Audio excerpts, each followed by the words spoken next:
Hey, Fearne. Oh, Jakey, Damian, what a joy this is. You know what? This is in my eyes, the perfect way to end 2021. I haven't seen enough of you anyway in the last 2 years with the pandemic, so it's I know, nice but to get together. you did get to my house this year, which was so lovely to have you drinking tea in the kitchen. That was a joy. And I agree. Look, I don't like New Year's Eve parties, so this is my kind of thing, having a chat and then having a little nap afterwards. Wonderful. Nice. Brilliant. What you like on New Year's Eve, Damien? Exactly like Fearne. I'm early to bed and wake up the next morning feeling fresh. Yeah. Love it. Now, I guess there's some people thinking, what is going on here? Why are Happy Place and High Performance talking to each other? Why have two very different worlds, or maybe slightly different worlds collided?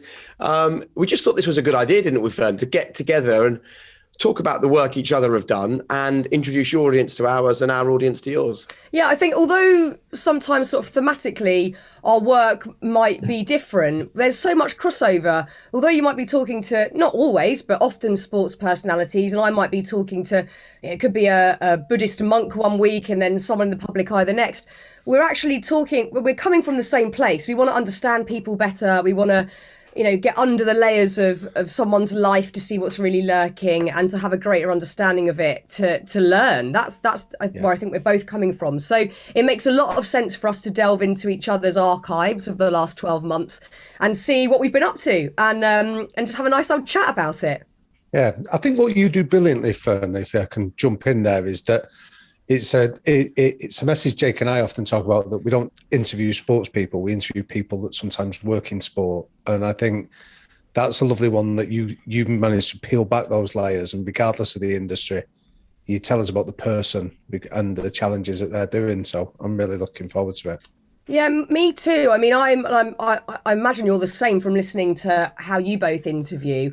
I'm much less interested about, what someone's done, what project they've just done or what they've just achieved. I really want to know all the feelings, and sometimes the really ugly feelings they have in everyday life, because I quite like busting that myth that whether it's people in the public eye or not, but people who have done big things, achieved success, whatever it might be, are somehow immune to the more challenging parts of life, which we know is not true. So I enjoy busting that myth, and I know you guys do as well. Yeah, we do. And if you're listening to this on Happy Place, well, hello to everyone. You may not know who I am. My name's Jake. I used to work with Fearne on CBBC. We remain friends. As you just heard, I turned up randomly at her house while Jessie and her were cooking for the kids. I sort of got in the way in the kitchen for a couple of hours and then headed off. And myself and Damian, who is my far more intelligent co-host, we host something called the High Performance Podcast, where we, in a not dissimilar way to Fearne, we like to get under the skin of the people where maybe we just see the surface, really. And I think the key for our podcast is we talk a lot about purpose. And I must just say, before we go any further, that Fearne is the reason for us creating High Performance, because someone suggested I do a podcast. I thought there was loads of them. I thought it would be hard to kind of make our voice heard. I called Fearne, and she said, listen, Happy Place is the greatest thing I've ever done. I've never been happier. I've actually found real purpose. And if you've never listened to High Performance before, and this is the first time you're hearing it via Fearne's Happy Place channel, that's really what we talk about is purpose. And we'd love you to come over and spend some time with us whenever you get an opportunity. And I'm really hoping, Fearne, that High Performance listeners uncover the magic that you bring them on Happy Place. Oh, I really hope so, because as we've said, I have the same sort of goals as you. So I think if your beautiful fan base love your work, hopefully if they pop over to Happy Place, they'll feel equally as comfortable and as at home. And for anyone listening on the High Performance platform who doesn't know what Happy Place is, I basically started it by accident. I wrote a book called Happy, which was predominantly about depression. And that led to me having some very interesting conversations with people from Stephen Fry to Jada Pinkett Smith and everyone in between. And that's what I continue to do every week. So if you are new to Happy Place, welcome, welcome. Love it. So I think, should we just play some clips from each other's pods and talk about them? I don't know, Damian, maybe you, as a professor, as the brains of the outfit, right? I think you should maybe pick the first clip from High Performance, and then we'll dive into one from Happy Place, maybe. Well, the first one that I'd suggest that we listen to is the one that had quite a profound impact on a lot of listeners and attracted others, which was England's 2003 Rugby World Cup hero, Johnny Wilkinson. And the interesting thing is that I think we spoke about rugby for about a minute of an hour and a half conversation, which again gives that idea that we're not talking about sport, we're talking about people that just happen to have worked in that industry. I had a chat with a triathlete who was saying to me, you know, I made an analogy that about how when I was younger, I'd be like, oh, you know, playing a World Cup final, that's important. And now, you know, the idea about doing the washing up would have been like, don't you dare. And now I'm like, I love doing the washing up. And he couldn't believe it. It was like, it's rubbish. I said, well, what is it you love about, define being a triathlete to me? And he was saying about doing the run and then the swim and then the cycle or whatever. I said, okay, right now, break that down for me. What are you doing? Well, I'm moving my body to get to a goal. I said, right, what are you doing when you're doing the washing up? Moving my body to get to a goal. So why is one good and one's bad? Why? Because of outside opinions and influences, I suppose. Because of old ideas that I've decided that this is something I like doing because I plug into this because this is what I enjoy doing. So all those, it's a really tricky one. And there's obviously going to be likes and dislikes, but whether or not you fully engage comes down to how you are on the inside. Does that make lifting a World Cup more important than doing the washing up? No, No, that's my decision. If I choose to be a World Cup winner because I've lifted a World Cup, that's going to be my next limit. Because when I'm a World Cup winner or I'm a rugby player that won the World Cup, now I'm a guy that's walking around being the rugby that wins the World Cup. Now what happens when England win it again? I'm like, oh, I'm a less important guy who won a World Cup just the same as those other guys. And now next time England are playing, I'm like, oh, I hope they don't win it. But I hope they do really well because I work the guys, but I hope they don't win it. It's like, no, it doesn't work that way. what a conversation, Fearne. What do you think?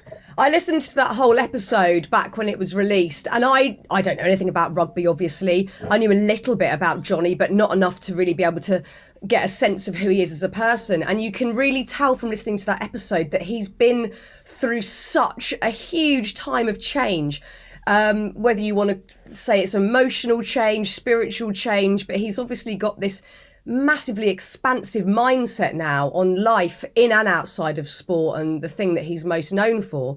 And it was just intriguing listening to him talk like that. I don't think I'd heard a sports personality talk in that way, because usually it is about winning or succeeding or being perfect in that moment. A lot of the time it comes down to perfection so you can win. So it was beautiful to hear him sort of dismantle that theory, really. Yeah, and I think that's a really opposite point that you're making, Fearne. I think when Johnny spoke to us, he spoke about he had there was two parallel beliefs that had sort of led him to having a breakdown in many respects. One was he'd grown up with an abject fear of dying, so he had this idea that when he died, he needed to have lived a perfect life, which in his young adolescent brain made sense to him. And then he actually found himself being extraordinary at something where perfection was valued.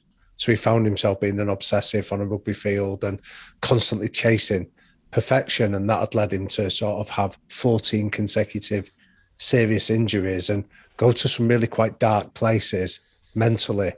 And what he came and shared with us was the journey out of that pit of despair that he'd found himself.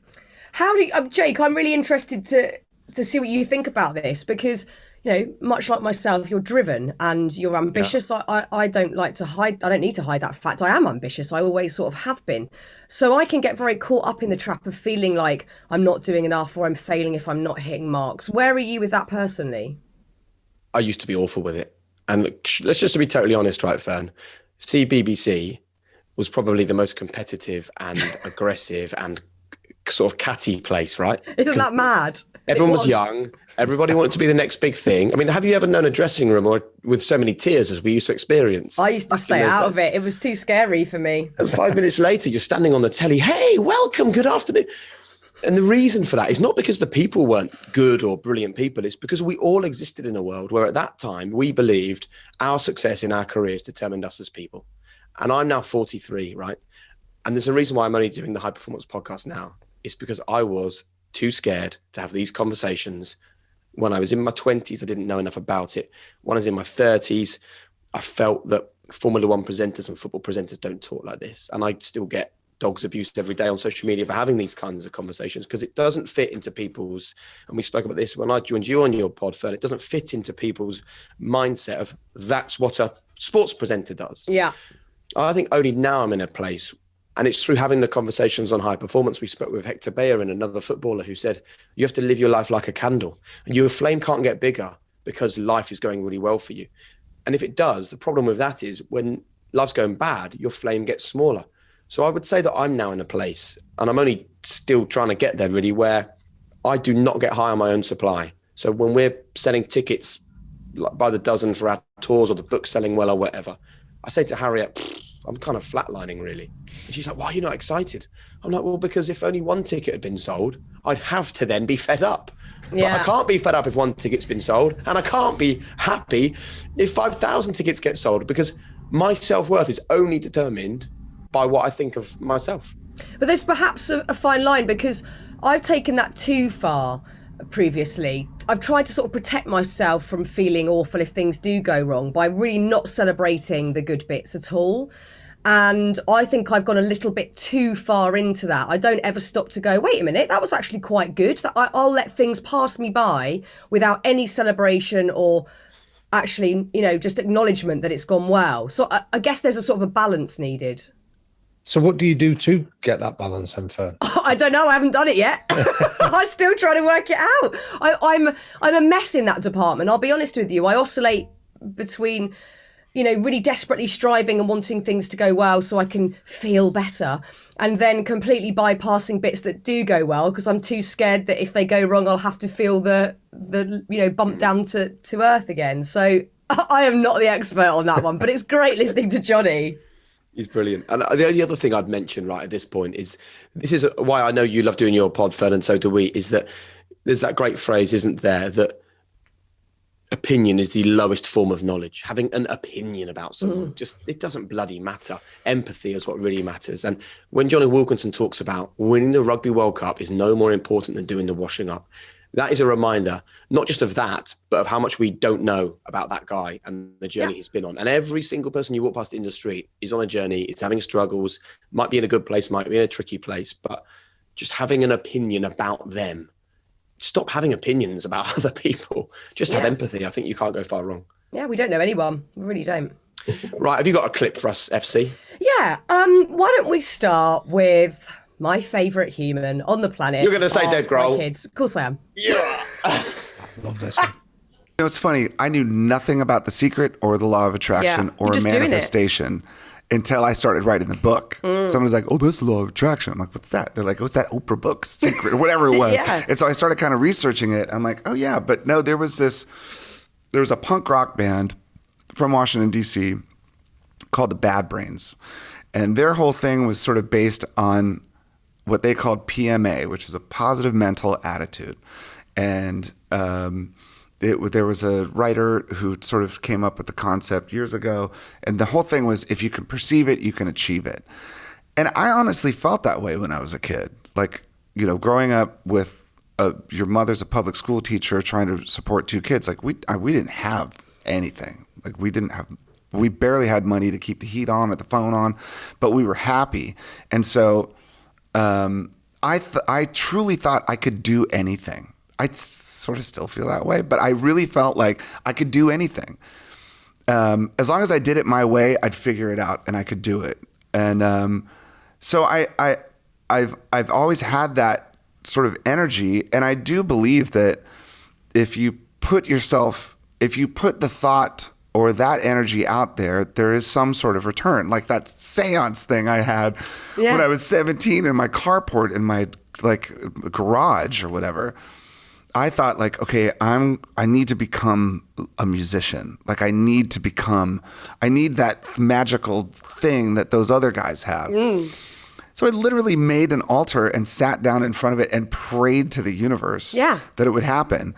And it happened. And there's part of me that sometimes I'm like, did I fucking sell my soul to the devil? Like, what did I do that Nothing. You were day? just so in alignment with it. And he's a super manifester, and he's been doing it his whole life, and he didn't even kind of realize that until people started going, wait, have you seen Oprah's chat on this? Have you read this book on manifesting? He was just doing it naturally, like intuitively building an altar as a kid to pray to the universe that he could become a rock star. Brilliant. Bloody hell. What a guy. That's where I've been going wrong. What a guy. And you know what? And there will definitely be cynical people listening to this going, manifestation doesn't work, right? My take on it is it might not. We can't guarantee it. We can't promise it. There's nothing written down. There's actually no real firm evidence. However, what is wrong with believing it? Because if you just believe it, then all you're going to do is think positively anyway. Like, we all write stories about our future. What if we just decided to write really positive stories about our future? Because we always believe them. That's why people have anxiety. Like, I'm going to be ill or something bad's going to happen. It's a story, and then you believe the story. So if we make it positive, that thing might not happen. It might not come true.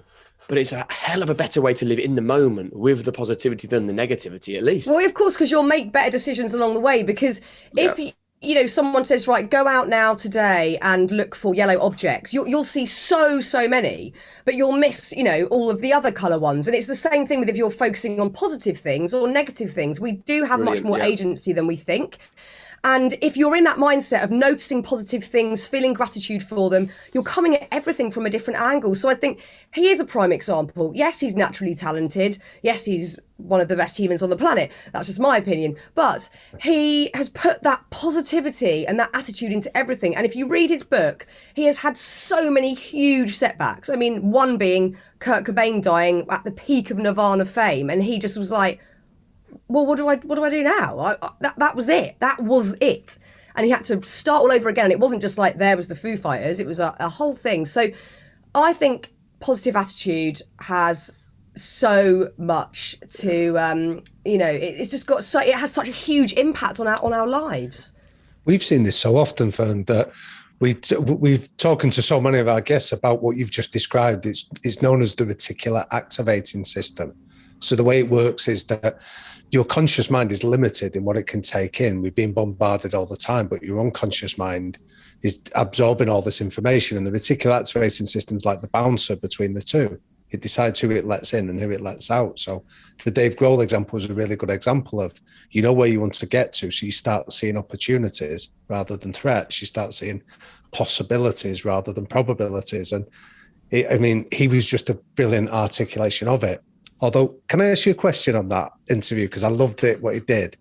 What was your reaction when he described the incident where his daughter came home and said she was going to shave her head because everybody else was had long hair?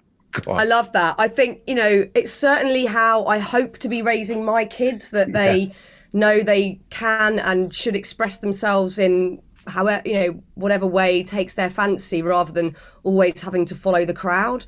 And, Rex certainly is my 8-year-old, has a really strong personality and he knows what he likes and he does things a bit differently. Whereas Honey doesn't like attention, so she would rather sort of go with the general consensus a little bit more. But I think I just really want them to go with it. So I loved that story that he told, and I've interviewed him many times, and we've talked about his kids a lot. And even when we've sort of the cameras or the mics have been down, he seems like a seriously brilliant dad who wants to raise kids that go their own way in life. I love how much you buzz off him, by the way. I could just see you've come to life. You're like, it's a bit tragic. I felt really upset the day after. I was like, it's over. What do I do now? Oh no. Can I ask you a question on it, Fearne? Because what I'm intrigued, I love listening to your interviews, and the one that you did, for example, with Billie Piper, where you and her have a history that you go back and you were talking about how you'd met as teenagers when you were doing TV. How was your relationship with them when you obviously come in at very different conversations from different places of your life? What do you find about that? I think it can be tricky if you're going to walk into brand new territory that you haven't discussed, in real life. Yeah. And that was certainly the case with Billie, because although I've known her a long time, I don't see her very much. So we did have to talk about some things that we hadn't personally talked about. And even with you, Jakey, when you came on the podcast, we hadn't really talked about your grandma that much personally, and some sort of other family dynamics. Because, where's the opportunity to do that in everyday life? Like when you're sat at my kitchen table having a tea, it's never really the time. So I think it's interesting, and it actually helps you learn more about yourself and the other person, which is a very beautiful thing. So as nerve-wracking as it is, Damian, it's also a real honour that we've created a space, much like you have, that feels safe for our guests, so they can have that chat. Let's listen to another one of yours. What one would you like to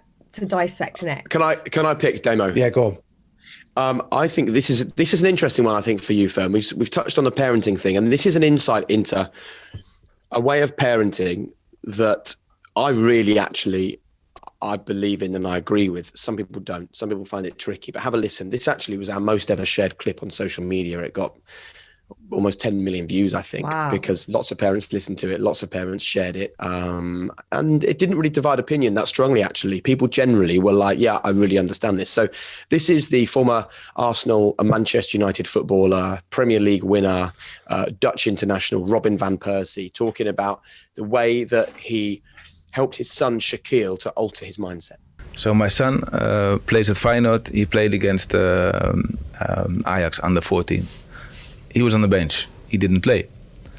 So in the car on the way back, he was like a bit moody, disappointed, complaining a little bit about others, about the coach, etc. And then I said, but Shaquille, I said, you sound like a loser, you know, if you talk like this in a way, you sound like you lost. I said, you are blaming him, you're blaming her, you're blaming this, you're blaming everything. I said, but I don't hear one single thing about yourself. I said, winners, I said, they take control and they blame themselves and they look where they can improve. Yeah. And this is what you should be thinking about. So I didn't tell him what he should think about. You should ask yourself the question, are you a loser or are you a winner? I said, for me, it doesn't matter. I said, because I'm your dad. I said, the only job I have and your mom has is when you're 20, that you're a good boy, that you're ready for life. You know, you can make your mistakes, you can do what you want. I love you for the same amount. It doesn't matter for me if you make it as a football player or not. I said, but you say that this is your passion. So you should take control of your life and stop complaining, because it sounds like a loser. I said, and I don't mind. If you want to be a loser, be a loser. I still love you as much. I said, it doesn't matter for me.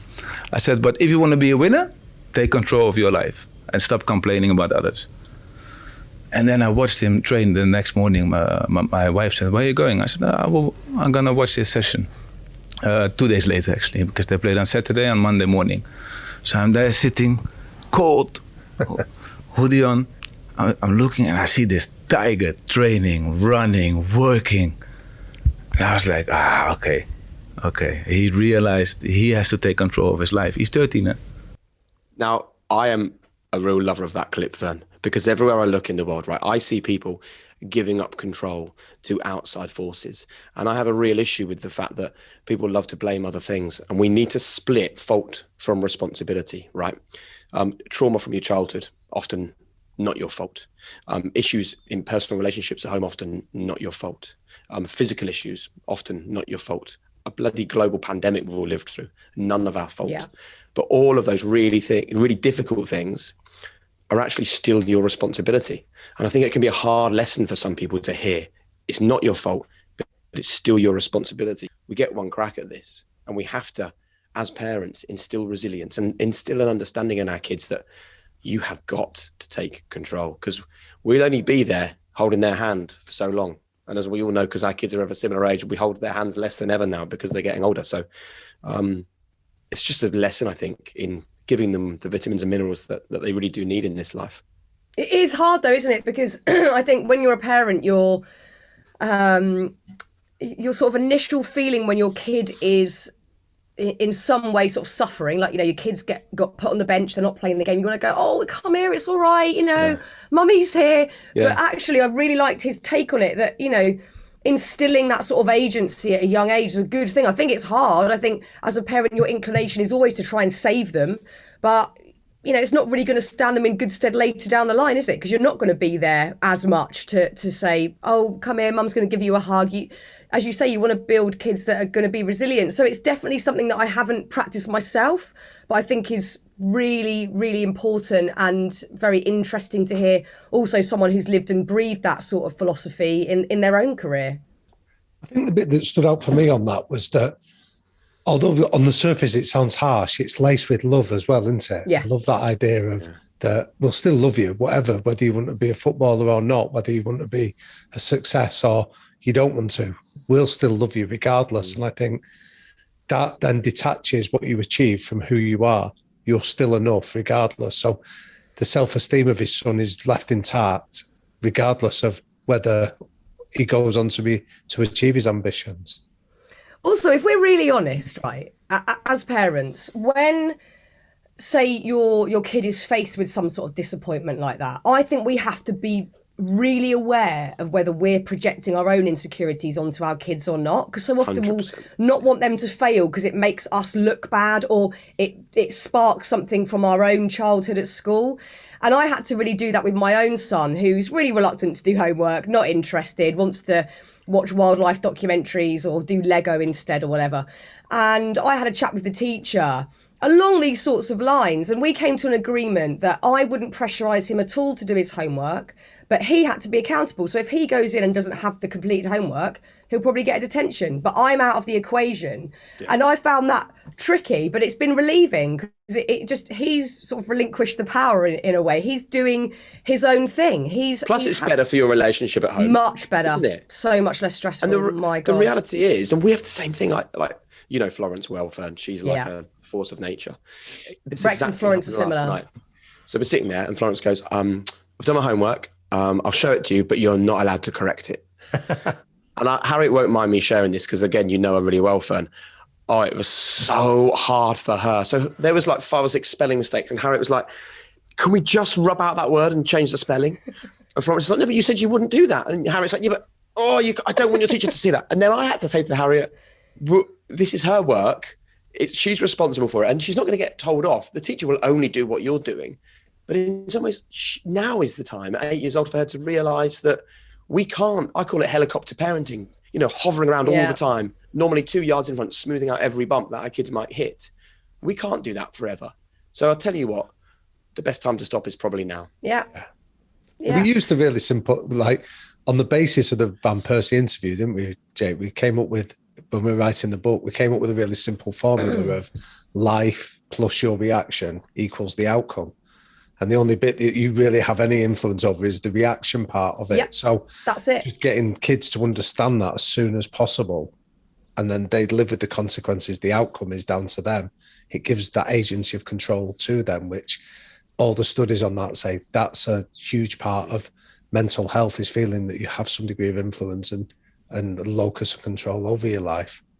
Yeah, I think. Can I just say, I've met both of your kids, yours, Damian, and yours, Fearne. I've seen you both in action as parents, and no parent gets it right all the time, but you are both brilliant parents, by the way. I've seen the way you operate when you don't think anyone's watching, and it's impressive. I definitely don't feel it all the time, but it's lovely to hear it. How old are your kids, Damian? So my son George is 12 and Rose is 9 today as we're recording it. So wonderful. Happy birthday, Rose. Yeah, so we've got kids, the 3 of us, all similar age. So some of these messages we're still wrestling to get them to understand it. It's hard. It's definitely hard. Go on, Fearne, give us another clip from your pod. Why don't we go with, it's another David Harewood. This chat I just felt very honoured to have had this conversation, and I think about it all the time. And it was one of the most important conversations I've had for many reasons, but let's give it a listen first.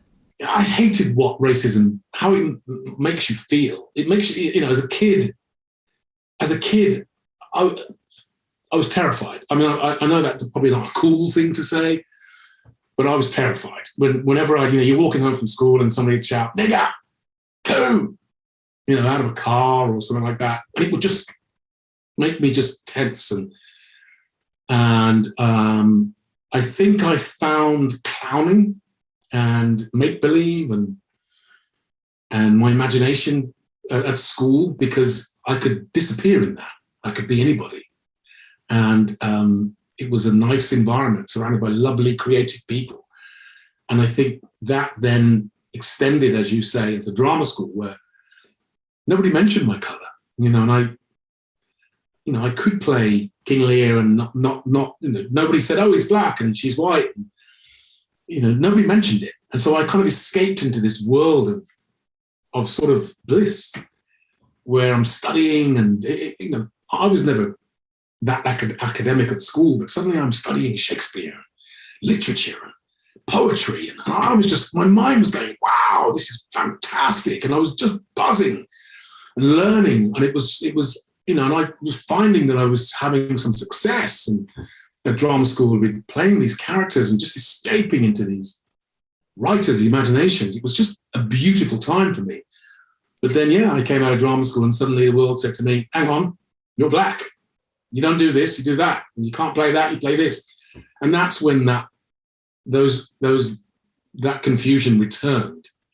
And that sort of difficulty to navigate the white space and racism and to navigate how I fit into that returned with a vengeance. And along with several other moments, it all combined to sort of tip me over the edge. Wow. Yeah, it was such a wonderful conversation for so many reasons. One, I was just very grateful that David was so honest about his experiences of racism and psychosis, which he went into quite some depth in the podcast episode. But also, he was really honest about how he felt that day, which was utterly drained from having, talked about this a lot because he had written a book, and obviously you want to then promote the book so people read the book. And he was hitting a wall. And I really appreciated that he sort of said that. And he was like, I'm glad that it's Happy Place because I know that I can sort of say this and it's not going to be taken out of context or, some headline, some sort of awful, salacious headline is going to be written. And it just felt like we both breathed a bit of a sigh of relief that we knew where we were at. And I just sort of went with David's comfort levels of what he was prepared to talk about that day. And we both had a big cry. We both laughed a lot in the episode. But I really felt like in that short space of time, in the hour, I got to really know the David Harewood guy rather than the actor who we see do astonishing things on the TV. And that felt like a real privilege. It's interesting for me because I think that as much as the podcast space is brilliant and offers something that nowhere else offers, it offers those long form conversations where people can be really honest and really reflective, and it doesn't get taken out of context and it doesn't get twisted by other areas of the media. It's also a kind of permanent reminder to me that we now live in a world where those conversations should be happening anyway, all the time, and they're just not. We live in this transactional world of quick conversations with people, but it's always like, I've got a quick meeting to get to, or every time a meeting's put in your diary, you see that it's not just put in, it's like how long you get for that meeting. Or Instagram is a maximum of a minute long.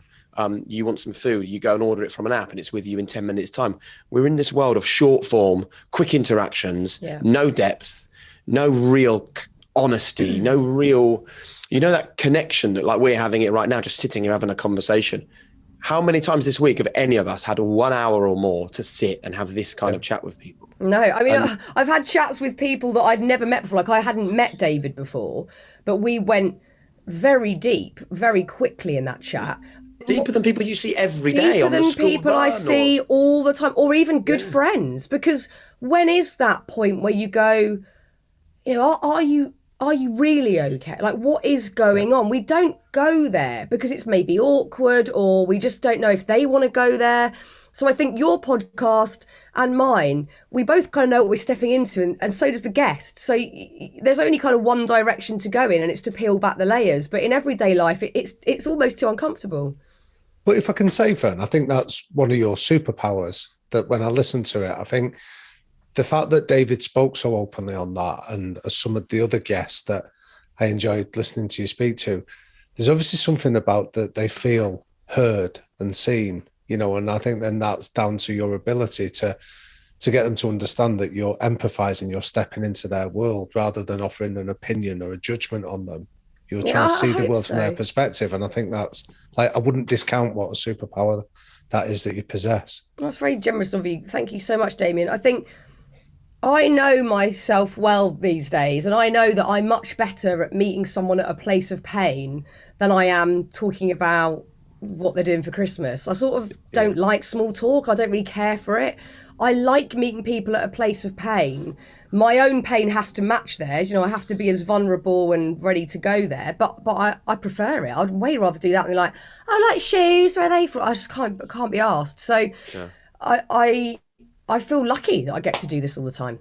I don't know if you've ever seen that talk from a lady. She's a scientist who grew up blind but didn't know it because her parents refused to allow her to see a world of darkness. She just assumed that the world of like what she could see in her imagination was real. And that was like David's story about just not seeing racism until he stepped out into the world and just other people's perceptions. Yeah, I think he talked really fondly of his time at RADA because it was this beautiful, very progressive time for him. But, you know, later on in the conversation, he talks about in his local area growing up, being bombarded with racist abuse from such a young age, and he'd sort of suppressed that, and then coming out of RADA, all of it hit him like a ton of bricks, and it was the horrible, harsh reality of what so many black people still deal with. And it's a conversation, as you know, in the world of sport that has to continue, and it has to, you know, it has to keep being talked about really honestly so that we can all listen and learn. Yeah. And that leads nicely into the clip that we thought would share next, Fearne, which is an interview we did with the founder and now newly appointed chief exec of Gymshark brand, Ben Francis. When we spoke to Ben, he spoke about how he'd founded the business at 19 and he's led it to phenomenal success. And then he made the decision to step down as chief exec when he was 23, just so he could learn the ropes.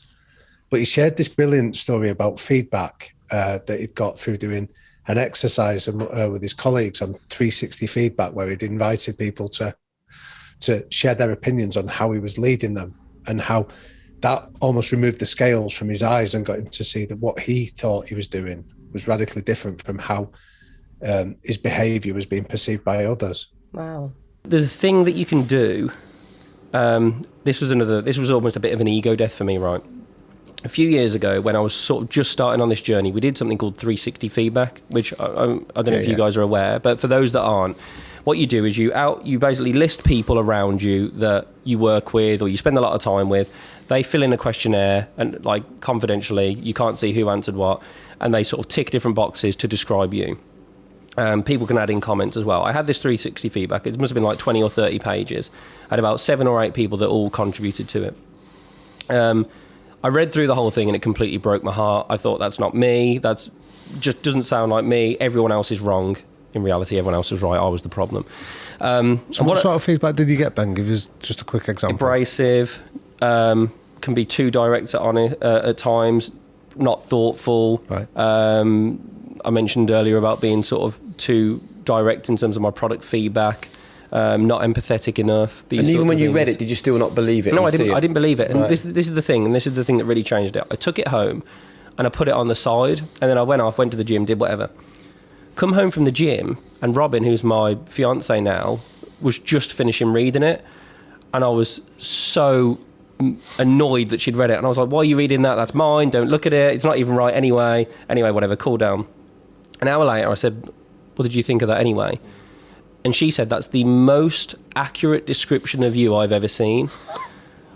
And I was like, oh God. And that was a moment where it almost felt like everything around me just stopped. Time just stopped. And it was almost like an ego death. And I thought, right, whatever is in that 360 feedback, I am going to list down, and by any means necessary, I'm going to improve that. And that was a moment when I had to reinvent myself. And it was a really, really important moment, that. And it's funny because it's the combination of professional feedback with the validation on the personal side. And I do talk a lot about the balance between the two and the importance of having both. Wow, that is a brave move. I know. How would you guys deal with that? I would not cope with 360 feedback. Yeah. I actually do love 360 feedback. You know what, Fearne? Let me just be totally honest with you, right? Doing high performance for the last 2 years, I've never been in a happier place, honestly, because of these conversations we've had. people can throw anything at me. They could be and they still do, as we all know, because of the world that we exist in. Honestly, it bounces off me. Like, I honestly feel like high performance has given me a coat of armor to just totally share exactly what I think. There's this lovely phrase, Memento Mori. Do you know what it means? No. It basically means we're all dying. Right. So all of us, great. I know, all of us have got a terminal diagnosis, right? We don't know whether that's 8 weeks, 8 months, 8 years, 80 years, but we definitely know that the clock is ticking. Yeah. And every second that we pass is a second we're not going to get back.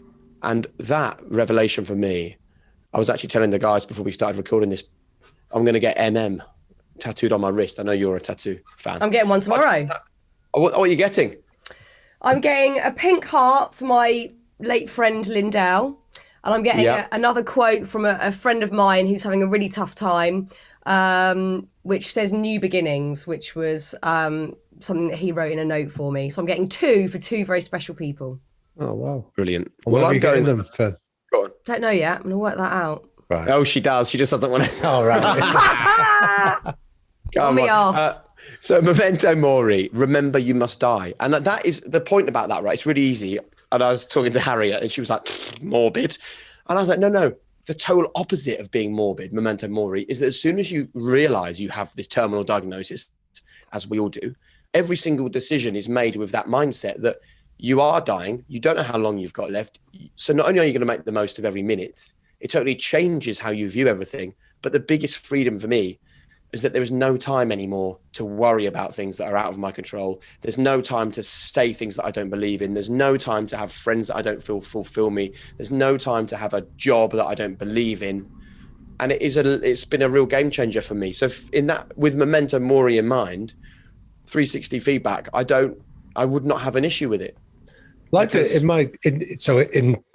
my day job, I do this when I work with the sports teams predominantly. Is one of the first things you'll do with them is once you've identified the sort of standards of behaviour, we invite them to do 360 feedback on each other. And what's brilliant is it has 2 effects. For some, it snaps people out of their delusion. So they sort of get carried away, they get high on their own supply, they're surrounded by all these status symbols that they're doing really well, but they might be complacent. So it often snaps them out of that. But for others, a bit like what Ben said, it validates the good stuff they're doing, the stuff that they think nobody's spotted.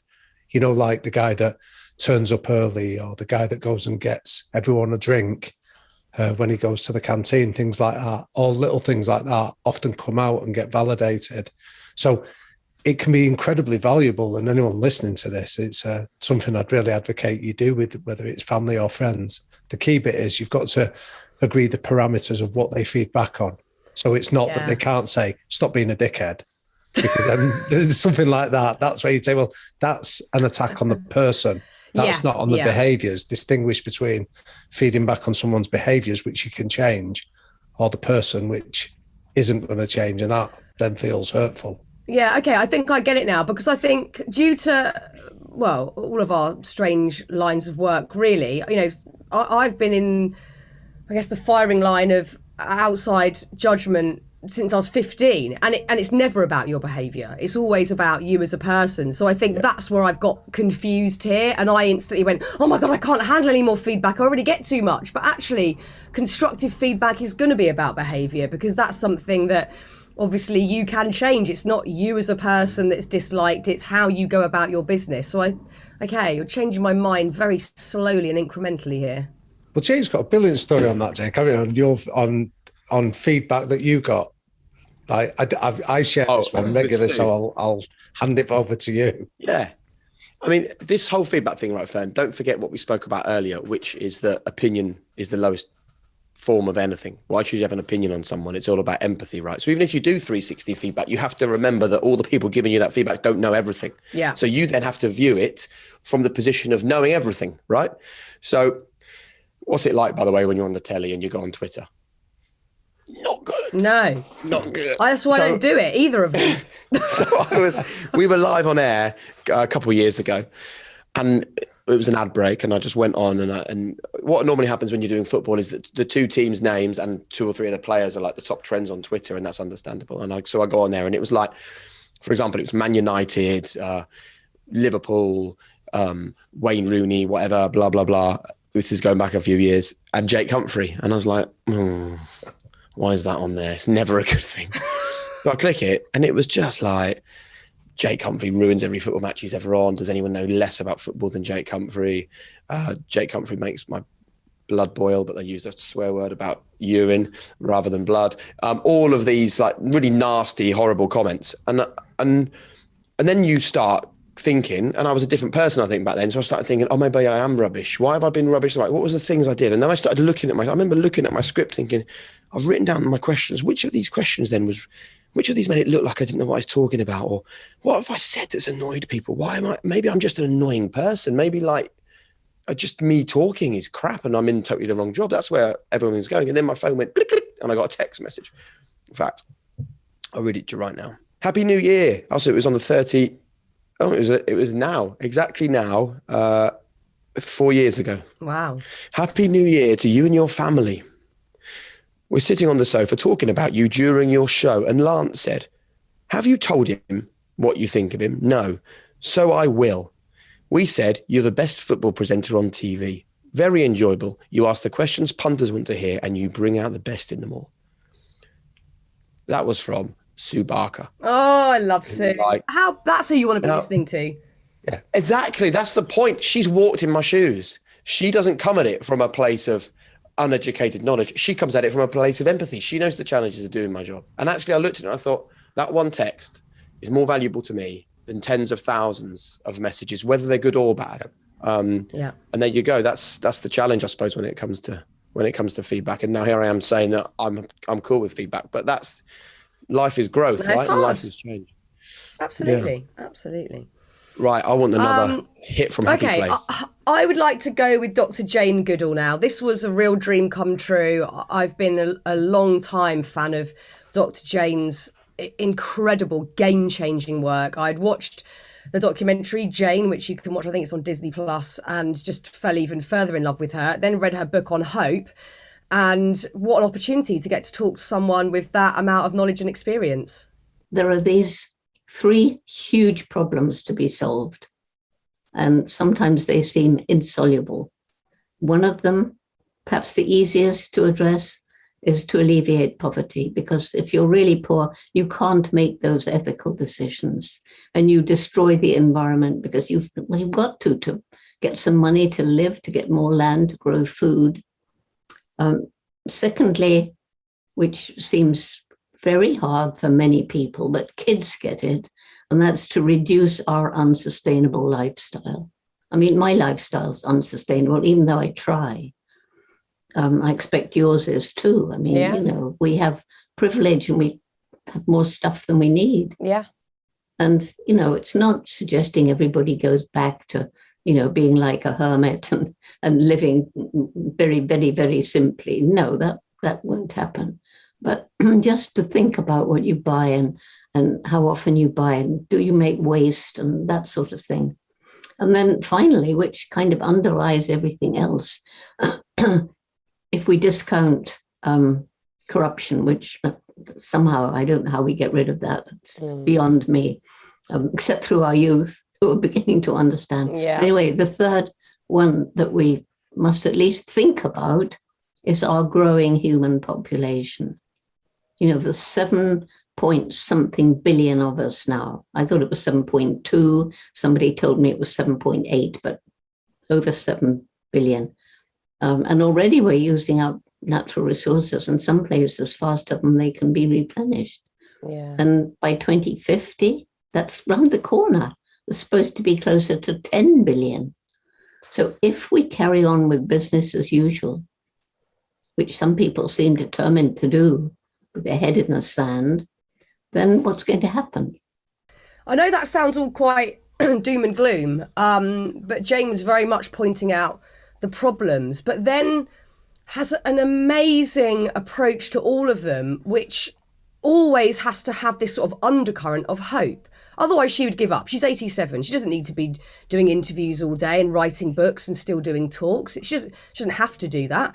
But it's her life's work, and she's been doing that since she was in her 20s, and she wouldn't bother if she didn't have hope, and she has a great deal of hope, and she set up her own beautiful initiative, Roots and Shoots, to really help cultivate a younger generation that are going to, unfortunately, have to fix the mess that we find ourselves in. But hope was the underlying theme, and I don't see much hope around at the moment, whether you're looking at environmental issues or other stuff that's going on. We're definitely bombarded with a projection of negativity, fear. There's an abundance of that wherever you look. But hope, no, that seems almost whimsical and foolish at times. But if you've got someone who's studied this stuff for their whole lives and who's 87 saying that we have to have hope and that hope is integral, I'm going to listen to her. Yeah, it reminded me of, like, when I'd listened to that one originally, Fearne, it reminded me of that famous Napoleon quote that a leader is a dealer in hope, that you've constantly got to point, like, there's been studies of, like, American presidents, the ones that get elected are the ones that talk about a brighter dawn ahead and all these things. And I thought she was really powerful with that. There's a famous study that was done years ago where they did it with rats. It's quite a horrible conclusion to it, but they basically put rats in a jar and just had them swimming, and then some of the rats, they just left them swimming in the jar and a jar of water, and for others they took them out for a while, gave them a short break, and then put them back in. And what they found is the rats that hadn't been given the hope of potentially being saved, they drowned a lot quicker than the rats that had been given just that half-hour reprieve could go for another further 3 days further on. So hope is almost the fuel of what all human progress depends on. And otherwise, I love the fact that you've got an 87-year-old lady still preaching that message to us. Is something that we all need to listen to. She was, on the day that I spoke to Jane, she'd been doing Zooms all over the world all day long. She's tireless in her efforts to instill hope in all of us, and the book is a beautiful example. It's so gorgeous. But it just made me feel fired up rather than helpless, which I think when we're in an isolated way looking at environmental issues, I think we can all go, oh God, what's the point? I can't change anything. But you realise we've got much more agency over all of this stuff. There's the obvious thing about voting with your cash and buying from companies that are, doing things in the right way, and obviously helping our kids get more involved in that conversation. But I think they're ahead of the game further than us anyway. But just, that generation, that's just inherently within them. So I think we have to have hope, because we hear all these awful stats like, if we don't lower CO2 emissions by 2030, we're screwed, etc. That just makes you go, oh God, what's the point? I'm just going to carry on as normal then. But if you apply hope to that and you see there's wiggle room for change, that's a different story. Yeah.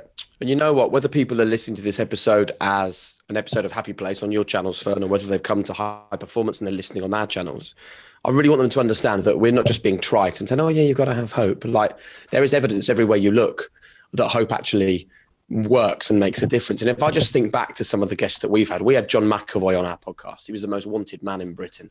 He was in the high security wing at Belmarsh prison with, terrorists and the very worst types of criminals. But then he got into sport, and it was the hope that sport could save him that means he's now a free man. He's a world-class triathlete. He goes into schools and he talks to people.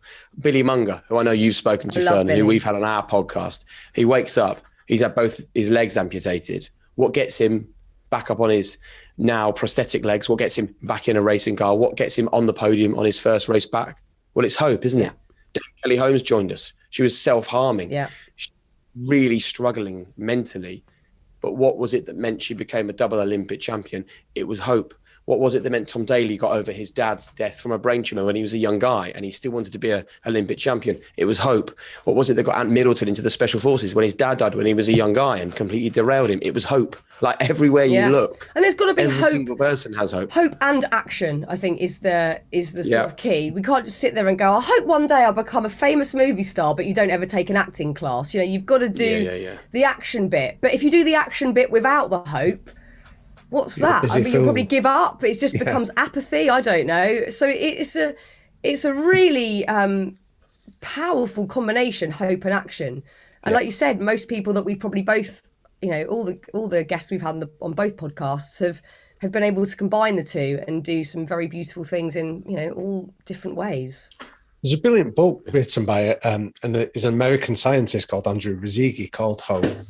And he tells this brilliant example of there was certain tablets that patients were given, and the different chemicals were like their symbols were O, E, P, and H. And they just gave them to them. And then one of the doctors at the hospital went, why don't we just reorder it? So when you're giving them the prescription for it, you tell them that these are their hope pills. And what they found was just simply reframing it in that way improved recovery rates. So they were all taking the same tablets, but the fact that you were taking your hope pills rather than whatever else you might have called it. I bet, yeah. Well, the impact psychologically was huge. This is it, that we can't underestimate that and how that manifests physically. It's huge, huge. Right, can I throw another high performance guest your way? Let's do it. Adam Peaty, who we all know to be probably the greatest British Olympian, certainly the greatest British swimmer, has an amazing coach called Mel Marshall. You can find her on social media. Massive Mel is her username, and she is an amazing coach. She not only coaches the greatest swimmer on the planet, but at the same time, she works with all kinds of young people in the community, getting them swimming, improving their lives. And she spoke to us about how her upbringing changed her mindset. This is Mel Marshall on high performance. I mean, it comes from my mum and my dad, really. And Jake, I've heard you talk about, your history and your adversity, and does that, certainly shape you for the future? And I absolutely think it does. My mum, I won't go into too much detail, but she's had, a few challenges around physicality over the years. And she sort of sat me down when I was about 9 years of age, and she looked at me across the kitchen table and she said to me, look, you've got 2 arms that work, you've got 2 legs that work, you've got energy and you've got enthusiasm. Go out and give the world the very best you've got, and don't come home until you have. And that was really born in my childhood. And then I have an over-competitive father who literally would not want to lose anything. And, there was just no mercy. It was like, no, you can go in goal, and I, the 35-year-old strong man, will strike the ball at 100 miles an hour, and you will learn to cope. And I, the professional table tennis player, will not teach you how to serve. I will just serve at you. But that in itself was a life lesson. It was a competitive hurdle I had to get over. And it was the foundations of my competitive, nature, really. And interestingly, I fought and fought and fought. And, the day that I did beat him, he stopped racing. I love that. That's brilliant. That's how to build resilience in your children. I mean, my favourite is you, the professional table tennis player. You won't teach me how to serve. You'll just serve at me. I've just got this image of this dad like powering table tennis ball. That's so but good. He was obviously smart enough to know that she would learn that the only way through that is to be resilient, to take the hits, to still get up. And obviously that's now his legacy, because she's now working with athletes who are able to do exactly the same thing. Yeah. They're able to lose and still go back for more. And it comes back to, I would say probably, Fearne, the biggest conversation we have on high performance is about the power of resilience. Yeah, because I often wonder this, like if I've ever had a sports personality on, we've had Tom Daley and Jessica Ennis-Hill and Dame Kelly Holmes, and I'm constantly awe of people who have had huge setbacks, like when, on several Olympic occasions when Tom hasn't come back with a gold medal, how you put yourself back in that position with that amount of pressure, I still find just, I don't know, an insurmountable task. I don't know if you have to be a certain type of person to deal with that kind of pressure. I don't know. Yeah, I like when people talk about resilience, like I sometimes get calls off people in a business and say, oh, we want to work on the resilience of our staff. And my first question to them is that I've never met anyone that needs to be resilient in the face of kindness or decency or understanding. But I've met lots of people that need to be resilient in the face of working with unpleasant or unkind people. And I don't say that to be glib, but I say it because I think one of the sort of superpowers of all these guys, like you're describing Jessica or Tom or any of these other guys, is they're kind to themselves, aren't they? When they make a mistake, they're not beating themselves up, or they're not relentlessly castigating themselves. They sort of accept that mistakes are part of the journey. We talk about the phrase, they're a comma, they're not a full stop. They're a moment to pause, reflect, and plan and go again. And I think that's something that so many of us need to understand, that we're going to make mistakes, and resilience starts by being kind to ourselves, to give ourselves the will to go on. I'm still not good at that. Like, I'll still somehow push through and try again, but I'll berate myself during that process. And maybe for years, I've wasted a lot of time doing that. And it's still a lesson I'm desperately trying to learn. It's But don't think, Fearne, that like resilience is all or nothing for you. Do you know what I mean? Like, so I think resilience comes in different amounts, and sometimes you can be a little bit resilient and struggle a bit. Other days you can really nail it. And I think it actually doesn't matter your level of resilience today.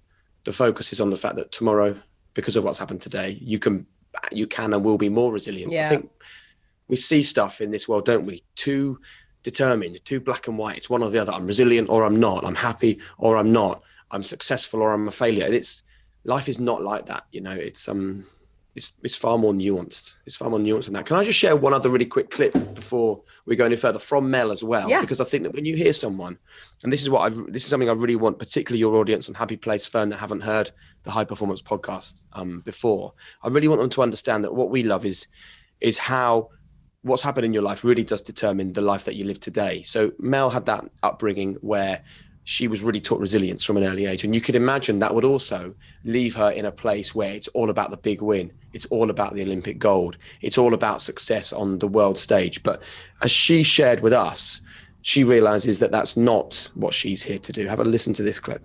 There were so many stories of triumphs, but we had this mantra of, you're going to go to your Olympics, whatever that might be. That might be the county championships. That might be the actual Olympic Games. There's no ceilings. There's no boundaries.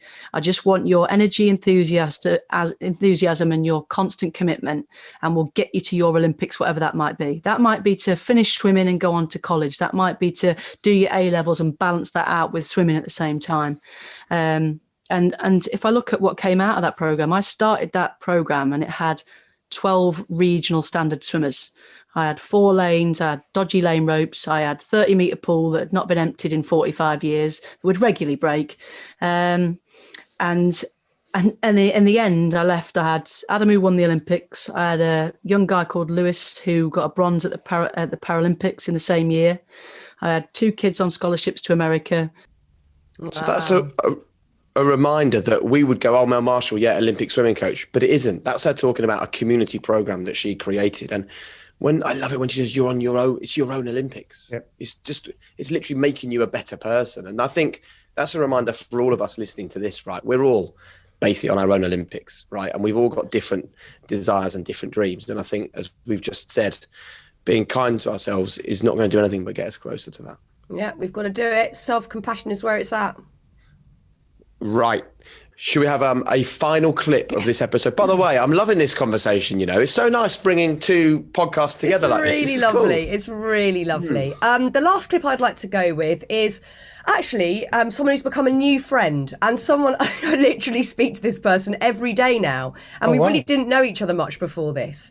But I think we kind of understood, we shared a lot of similarities in our experience over the years, and also, you know, the struggles that we've had mentally, and that is Saran Jones. I used to be very much like, well, I can't go because I haven't got anything to wear. With a wardrobe full of things to wear. I'm going to sweat. I'm going to say something idiotic. I'm going to do the weird posh queen voice that I do sometimes. That's ridiculous. I went to this event once. It's so embarrassing. I can't even tell you which one, so people can't look it up. But someone asked me to give them an award. And I was like, oh, okay. And this person was quite, I thought, oh, that's quite spunky. Great. I'll go and do that. At the moment, I got the invitation, but that was the best bit. And I should have left it there, hung the invitation up and not gone. Anyway, I ended up going. I looked very odd because I was in a panic. Everyone I met, and there was some really great people there too, that I would have just loved to have had a normal conversation with. I stared at like I wanted to kill them because I was so frightened of being there. The sweat started to happen. And then the voice came out. And I was like, oh my God, stop doing that. But I was talking like this to people. Oh my God. And it must have been this like everything screaming inside, run away, run away. Yeah. Or is it what I wanted them to see came out like that because it wasn't obviously authentic? So my body was having such a fucking laugh at me and saying, all right, well, I'm going to make it sound like this then, because you need to get home and get in your pajamas. Your authentic self's in the bath. In the bath, having the best time, Company Loving yeah, loving life. See, that is me. Brilliant. The best bit is always getting the invite. I don't want to go, but I want the invite. Yeah. But isn't it? It kind of almost takes us back to the very start of this this whole episode when we heard from Johnny Wilkinson and we talked about not being affected by outside influences. All of that is her being affected by those around and having to live a life that is not authentic and is not real. And if there's one thing that I want people to get out of listening to Happy Place, Fearne, or listening to the High Performance podcast, it is making that decision from tomorrow, 1st of January, 2022, I'm going to try and live a life of real authenticity. If I don't want to go to an event, I'm not going to feel that other people make me have to go. No. I'm going to be totally me, totally believe in my decisions. Because I think from a personal point of view, it's important. But actually, I remember reading a book from the CEO of Disney, Bob Iger, a brilliant book. And he said he felt that his superpower at work was that he absolutely believed in every decision he took. And if he didn't believe in it, he wouldn't take it. And I think that's rare for a lot of people, but it means that then all the fear about, is that decision going to work? Is the business going to be successful? Is it going to be good for people? It's all taken away because all you say is, well, I know that I believe in that decision. If it's the wrong one, I still believed in it. It's far better to make a bad decision you believe in than a good decision that is not true to you. I really firmly believe that. That's exactly why I went to 0 Christmas parties in December. I wondered why you never replied to the invite. I like being at home. I think, we're all probably at the age now where we know ourselves way better than we did in our 20s. And I used to rally against myself. I've got to be like this, present myself like this. This is how people expect me to be at this age or at this point in my life. Now I do care a lot less and I just do what makes me feel right. And a lot of the time, that's being at home. I love being at home. I remember. We often talk, don't we, Jake, on one of the phrases we use when we speak to people on the podcast is seasons, reasons, and lifetimes. When we talk about our circle of people that we're surrounded with, some people are with us for a particular purpose. Some people are with us just for a time of our lives. And then there's that select few that are going to be with us on the whole journey through our lifetime. And I think what we find so often in our interviews is it's the people that really matter to you and for you that are the ones that you want to invest your time with, and you become a bit more selective over where you're going to waste that time. Yeah, it's so true. I like hearing that one. I think that I've known you for 20 years. 20 years. Isn't that? I think it might even be 21. Bloody hell. Oh, look, you just bought me a cup of coffee. You have to lean in and say hello. We'll keep this bit in the podcast. Look who it is. Because I have to record these outside. Hello, lovely. Oh, you've had headphones thrust upon you. I know, he always does this. She's brought me a mince pie and a coffee. I mean, this is the God, where's Jessie with my mince pie and coffee? I want one. Bloody hell. It's very cold in here. Are you okay? Oh, I'm so well, Harriet. I'm so lovely to see you. And you. You look lovely, gorgeous as always. Bless you. And you. I better leave you to carry on. All right. God, you're married to an angel, Jake. We're definitely keeping that in, Harriet. Married to an actual angel who delivers warm mince pies. Can you believe that? It's outrageous. It's amazing.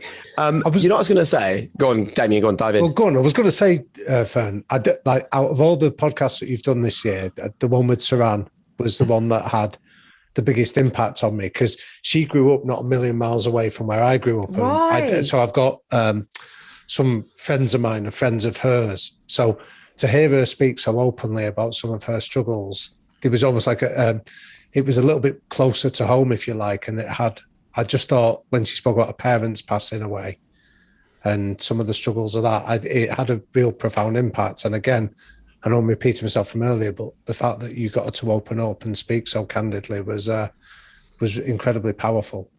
Well, again, like every episode, I genuinely walk away feeling grateful that the guests who come on are willing to sort of go there. And Saran was a prime example of that. And it was amazing to hear her talk about her own mental health properly for the first time. She'd done it via the medium of I Am Victoria, which was a sublime piece of work. But it was wonderful to hear her talk so openly. So yeah, I feel very lucky, like I'm sure you both do as well, for, we get to do this all the time. Lucky us. Yeah.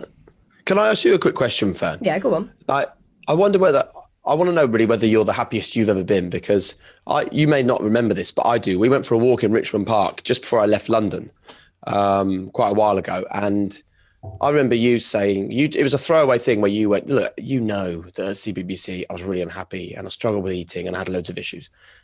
And I just went, as everyone does, I went, yeah, I know, yeah. I had no idea, basically. I just saw you as like ultra successful. You were the one doing Top of the Pops. You were the one that was on all the magazines, and you were the one that everyone aspired to be. And I had absolutely no idea that was actually what your experience was. And then you kind of can't help but think, why didn't I see that? Why was I sort of blind to that? But really, I'm just wondering whether you are the happiest that you've ever been, because from the outside, again, I think you are. You seem so, like, I don't know, you just seem in such a brilliant place, not without its challenges, because life always does have. But I kind of don't want to get it wrong again, if you know what I mean. No, I think so. It's really tricky to tell, because even in the times where I was, you know, in the thick of a sort of 10-year eating disorder, or going through some way more challenging stuff in my sort of late 20s, early 30s with my own mental health, although I'm not in that headspace anymore, thankfully, there were some really happy moments within all of that. I think, again, we try and sort of compartmentalise years and go, that was a bad year, this was a good year. But there were times that were deeply challenging and sad and you know, just very bumpy sort of territory. But then there were little sparks of amazingness within that. I think now my life is more sort of level. There's less huge ups and downs, which I like. I'm imagining I sort of I've cultivated that to some degree, as well as age bringing that to the forefront. But yeah, I think I am. But then often I think about my childhood a lot and think, oh, it was well good being a kid. It was so easy. So I don't know. All I know is that I'm back to feeling optimistic, and I had a big period of my life where I was not, and I've probably 10 years where I was not optimistic, but that's back. So that's cool. How about you? I am honestly the happiest I've ever been. I think that my life has been totally turned on its head by creating this podcast with Damian.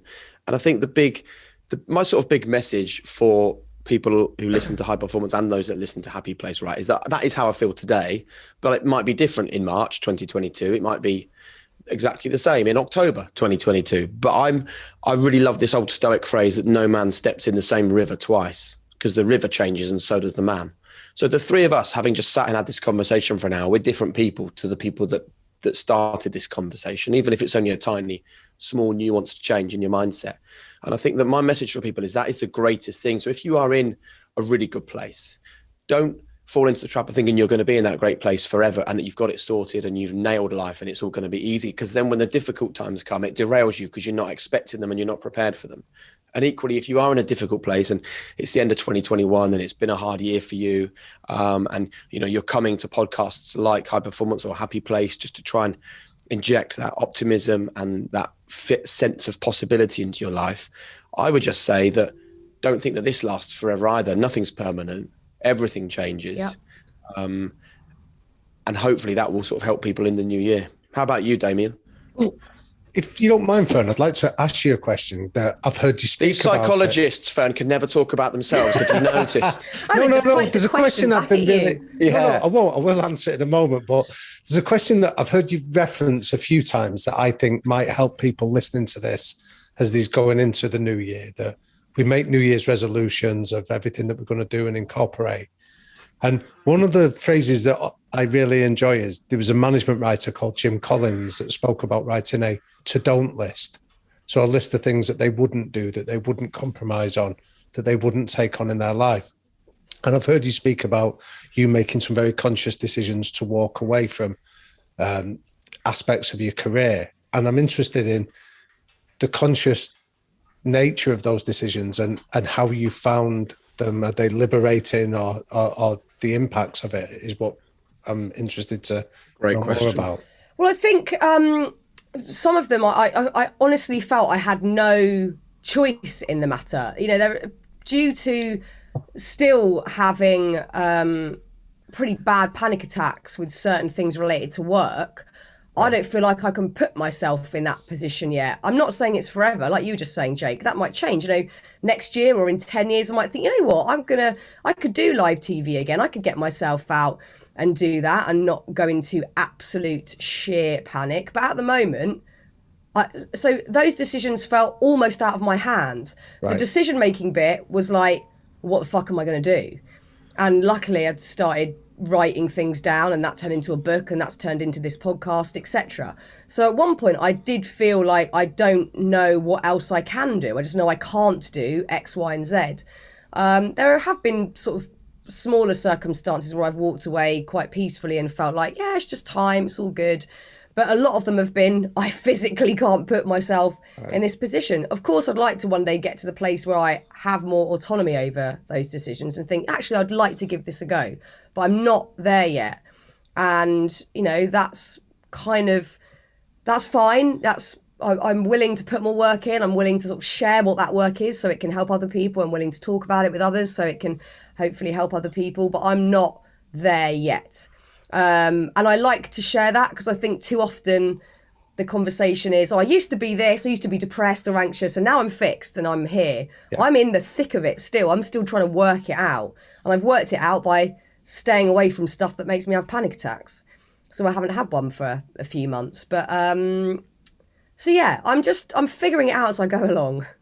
Brilliant. Oh, well, thank you. Thanks for answering that so honestly, because I've heard you speak about it, and I always think sometimes making a list of the things we don't want to do can be as powerful as the things that we do want to incorporate into our lives. It goes back to self-compassion. You know, I could put myself in the position of going on live TV, but that's without any self-compassion. That's like, oh, you idiot, why can't you do it? Make yourself do it. Just go through it, have a panic attack, it's fine, and then just get the job done. Whereas I think self-compassion is making really tough calls like that, where you go, I can't put myself in that position anymore. And it's not like I was going, yay, I'm not going to do live TV or radio anymore.